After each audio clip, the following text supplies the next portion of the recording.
Okay, quick story that has me literally shaking right now. So for context, I drive trucks and I stop at this Denny's to grab a coffee because I'm addicted to caffeine. I went in there to get my coffee to go and then I walked to the bathroom, but as I'm walking to the bathroom, it's this old guy sitting to the left with about 12 people that's celebrating his 89th birthday. I got a call from my dispatcher and he was like, yo, you can chill, no rush, they're not ready for the freight, so you can relax a little bit. Sat down, ordered some food, so now I'm sitting like across from the guy that's celebrating his birthday. Time goes by, I'm down there at the end of my meal and everybody that basically came to celebrate with him had left, so now it's just him and his wife. So as I get up to go wash my hands, I see him and I give him a smile. I'm like, happy birthday, young man, 89. That's a lot of memory to have.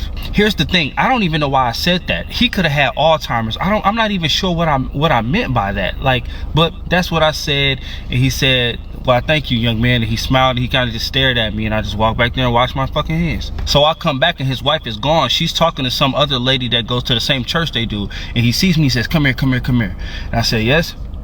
And he said, there are way too many things that I wish I could forget. And I said, yeah, man, you make it to damn near 100 years old. I'm pretty sure you got a handful of regrets. And he looked at me with the most serious look ever and said, you have no idea. Well, now I'm curious. Do tell. He said, you know, I used to be a firefighter through the 60s and 70s. I said, that's what's up. That's a very commendable job. And he said, yeah, it should be. He said the 60s and 70s was a different time in every way possible. You know that, right? And I'm just like, yeah, no shit.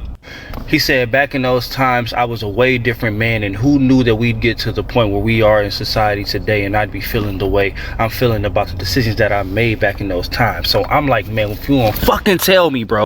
So right before he took a very long pause, he looked at me and said, back in those times it was very common for firefighters that looked like me to leave people that looked like you in burning houses and buildings and horrible situations just to say they couldn't get to us. He said more times than he'd like to admit, he would hear screaming black people and children in burning buildings and houses and apartments and stores and cars, and he would literally just pretend he didn't hear it. He said his last time doing it was when he made eye contact with the baby that he deliberately went into a building to save and deliberately didn't. And he said that was the last time he did it, and he quit that year. He said the nightmare still hasn't stopped. He still hasn't forgiven himself, and therapy helps, but it's still a living nightmare to have those memories. And I guess that shit just shocked me so much because when it came to firefighters, I never thought of them like that. Like when it came to like police officers, lawyers, and judges, and everybody else, we knew they didn't give a fuck. Especially police officers, we knew they didn't give a fuck about us. But I don't know why that didn't click to me that, no, it was everybody that hated us. Everybody had a hand in deliberately making our lives worse. When I calmed down from being mad enough to want to pull the plug on his ass, I thought about it, and I was like, of course they did this. Of course they did this shit. Duh. Like, why was I even shocked? Like, of course. But it is something that I cannot think about for too long, because that visual of you fake going to save somebody and not saving them because of the color of their skin and the entire 911 understanding because, oh yeah, you couldn't get Jamal, oh well, just another one gone. Like that shit, I don't know. I want to give all praises, honor, and glory to Yahweh, Bahashem, Yahweh Shai, Bahashem, Rakak Wadash. Double honors to the apostles and elders of Great Millstone who rule well. Peace and salutations to the elect, and much respect to the brothers pushing his word in the four winds of the earth, and shalom to you few sincere sisters out there as well. It's Brother Ariel coming at you with another lesson. This is Ezekiel 35 and 1 through 7. Moreover, the word of the Lord came unto me, saying, Son of man, set thy face against Mount Seir, and prophesy against it. And say unto it, thus saith the Lord power, Behold, O Mount Seir, I am against thee. I will stretch out my hand against thee, and I will make thee most desolate. And I will lay thy cities waste, and thou shalt be desolate, and thou shalt know that I am the Lord Yahweh, because thou hast had a perpetual hatred, and has shed the blood of the children of Israel by the force of the sword in the time of their calamity, and the time that their iniquity had an end. Therefore, as I live, saith the Lord power, I will prepare thee unto blood, and blood shall pursue thee. And since thou hast not hated blood, even blood shall pursue thee. Thus will I make Mount Seir most desolate, and cut off from it him that passeth out, and him that returneth. Okay, and Mount Seir is talking about, Esau, Edom, Idumea, okay, the Edomite so-called white people, okay, they're not white, they're different shades of red, if you will, okay, pink, that's the color I say they are, they pink, okay, raw chicken cutlets, all right, and that was perpetual hatred, man, for him to not save someone in a burning building because of the color of their skin, And of course, this is not surprising. It may be surprising to some, but there is no bounds to this man's wickedness. Okay, and what they do throughout history, they've done unspeakable acts, man. Unspeakable acts of wickedness, man. So this is not surprising. All right, and this is another reason why when they're in the kingdom, when we got them in captivity in the kingdom, they gonna get it, man. Okay. They're gonna suffer and pay for all of the atrocity that they've done on the earth, man. Okay? So I'm thinking hopefully I'll get this man as a slave, and I'll have him work 23 hours a day. And that hour that he has left before he goes back to work, he'll be burning for that whole hour. Just burning. So he could feel that fire, because he's definitely gonna feel the fire. And, when Babylon the Great is destroyed, man, right? Whether he is, dead or not, he's going to have to feel the fire. Let me get that real quick. Let me get that in Revelation. Revelation 20, I believe. Let's get that real quick. I'm not going to make this long at all. Let's get Revelation 20. Just, every time I see something like this, I'm, bring it out, man. Because this is information that some people may not have known, man. And makes people privy to the bullshit and the wickedness that these people have been on for such a long time, man. Let's get Revelation 20 and 12. Okay. Get 12 through 15. And it says, and I saw the dead, small and great, stand before the Heavenly Father, and the books were open, and another book was open, which is the book of life. And the dead were judged out of those things which were written in the books according to their works. And the sea gave up the dead which were in it, and death and hell delivered up the dead which were in them, and they were judged every man according to their works. And death and hell were cast into the lake of fire. This is the second death, and whosoever was not found written in the book of life was cast into the lake of fire. So that man was 89 years old. So let's say that he died. I don't know how long ago this happened, this conversation that the young man had with the old Edomite or whatever. Well, let's just say he's in the spiritual realm right now. He passed away, right? Let's just say that's the case. He's not going to escape the lake of fire, okay? For the works that he's done. Okay, the Heavenly Father will put his spirit in a body, okay, and cast his ass down into the lake of fire, man. So there's not going to be any escaping that, okay? And Lord willing, I'm sitting on the firmament with the brothers and Yahweh Shai to witness the destruction of this place and all the evil people, okay, that are supposed to be in that lake of fire, or watch them burn. Lord willing, I'm able to see that, man. Okay, because stories like this will piss you off, man. Okay, and there's far worse out there as well, man.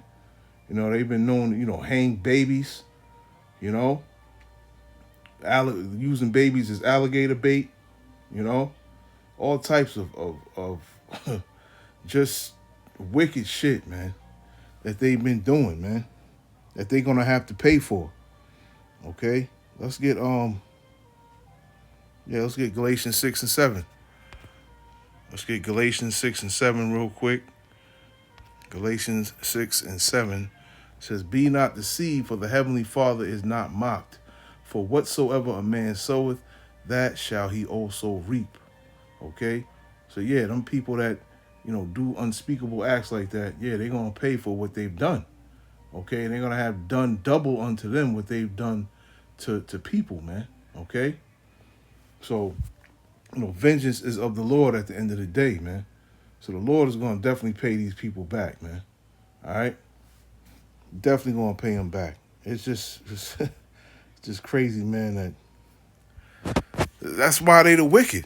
That's why they the wicked that the Bible speaks of, man. Doing shit like that. You know?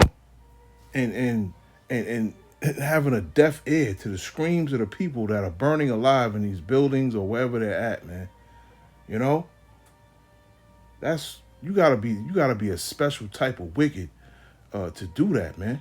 And that's how we know that they are, Salakia, that they are the wicked, man, because there's no mercy in them at all, man. I couldn't picture myself doing that, man, to anyone. You know? I would at least try and save them or something. You know?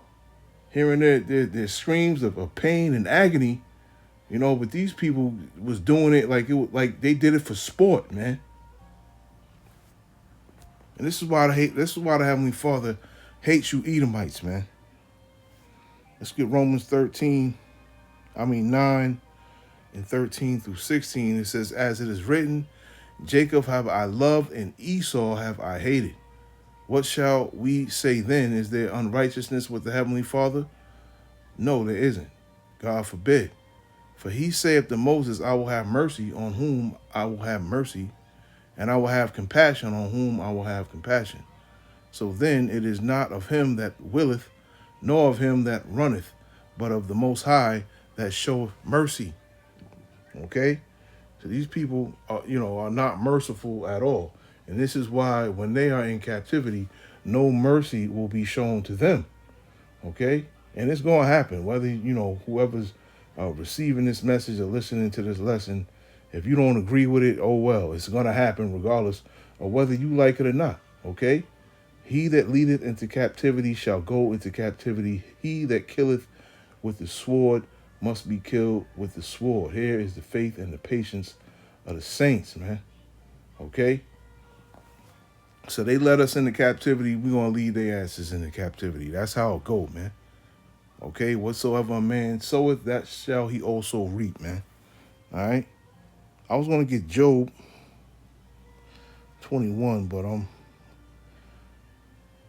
and he said something.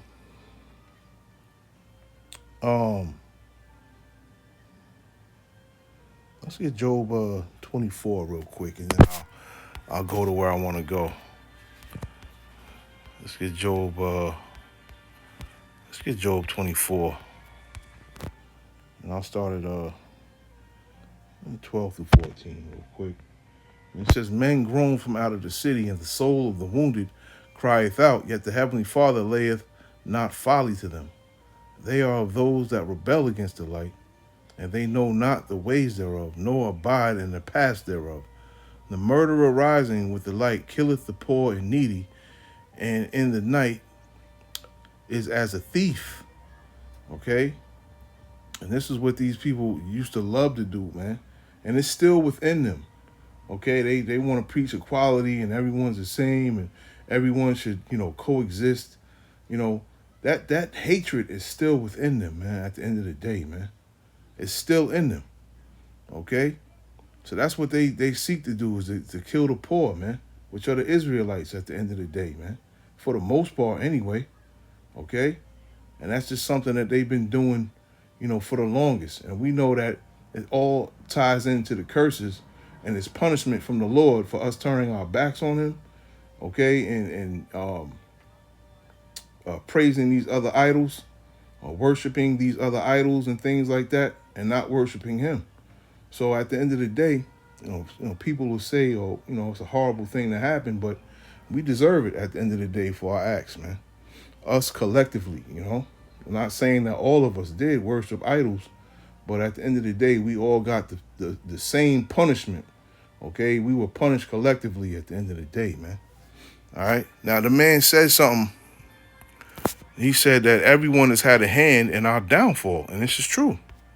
Okay, not just so-called white people, okay, but Arabs, Africans, they all had, the Chinese, the Japanese, all had a hand in our downfall. Let me get this here. Hold on, give me a second, and I'm gonna end it here too. Like I said, I didn't want to make it long.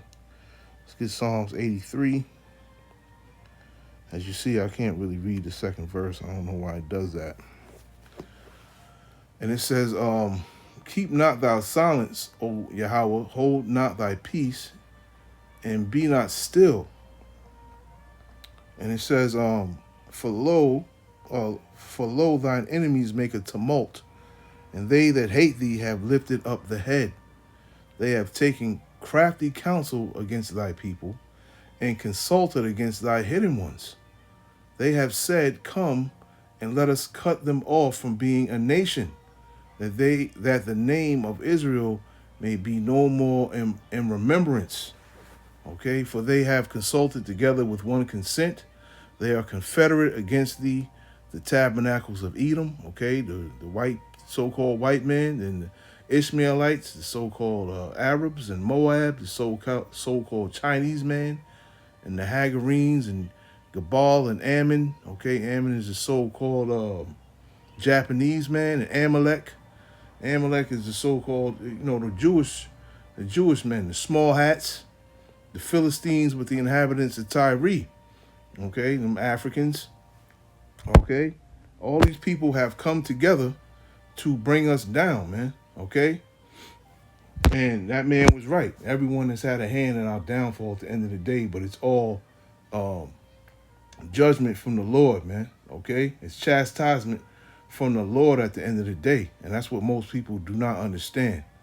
All right, so yeah, it may have been a terrible thing that man was talking about, but it's all of the Lord, man, at the end of the day, and that's what the Lord wanted, and that's how he had it play out at the end of the day. But make no mistake, these people will pay for the things that they have done. Shalom.